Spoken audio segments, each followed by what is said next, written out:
کہ حضرت حذیفہ بن یمان رضی اللہ تعالیٰ عنہ فرماتے ہیں کہ میں حضور کی خدمت میں نماز مغرب کی ادائیگی کے لیے حاضر ہوا، اور میں نے یہ اجازت خاص طور پہ اپنی ماں سے اس شرط پہ لی تھی کہ امی آپ مجھے اجازت دیں، میں حضور کی خدمت میں حاضر ہوتا ہوں، مغرب کی نماز بھی ادا کروں گا، اور پھر حضور سے عرض کروں گا حضور میرے لیے اور میری ماں کے لیے بخشش کی دعا کر دیجئے۔ ماں نے اس شرط پہ اجازت دے دی اور میں حضور کی خدمت میں آ گیا، نماز مغرب ادا کی، سلام پھرا تو میرے دل میں آرزو تھی میں حضور سے عرض کروں حضور میرے لیے اور میری ماں کے لیے مغفرت کی بخشش کی دعا کر دیں، لیکن حضور عبادات میں، ذکر میں، نوافل میں ایسے مشغول ہوئے کہ میں آرزو رکھنے کے باوجود بھی عرض نہ کر سکا۔ خیر نماز عشاء کا وقت ہوا، اذان پکاری گئی، حضور مصلی پہ آئے، نماز پڑھی، سلام پھرا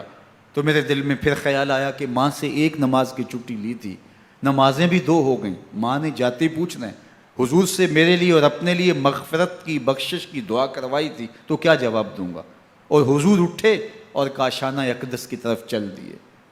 اب میرے دل میں یہ خیال رہ کے آ رہا تھا کہ ماں کو کیا جواب دوں گا، میں تو حضور سے بخشش و مغفرت کی دعا کروا ہی نہیں سکا۔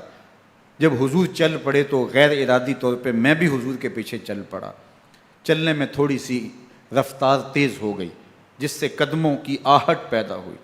تو جب آواز پیدا ہوئی تو حضور نے رخ پھیرے بغیر فرمایا من ھذا، میرے پیچھے پیچھے کون آ رہا ہے؟ پھر خود ہی کہا حذیفہ تو نہیں، تو میرا دل دھڑک رہا تھا، قلت نعم، میں نے کہا جی حضور میں حذیفہ ہوں۔ فرمایا ما حاجتک غفر اللہ لک ولامک، کیا کام ہے اللہ تجھے بھی بخش دے تیری ماں کو بھی بخش دے۔ اب جو کام تھا وہ جنبش لب سے پہلے ہی ہو گیا، یہاں تو لفظوں کا سہارا بھی نہیں لینا پڑتا، وہ بند لبوں کی بولیاں بھی سنتے ہیں۔ اقبال بولا ہے فروغت صبح آثار و دہور، چشم تو بی نندائے ما فی الصدور، تیری نظر تو سینوں کے چھپے راز بھی دیکھتی ہے۔ تو کہا ما حاجتوں کا غفر اللہ لک ولامک، اللہ تجھے بخش دے تیری ماں کی بھی مغفرت کر دے، کیا کام ہے۔ اب جو کام تھا وہ تو ہو گیا،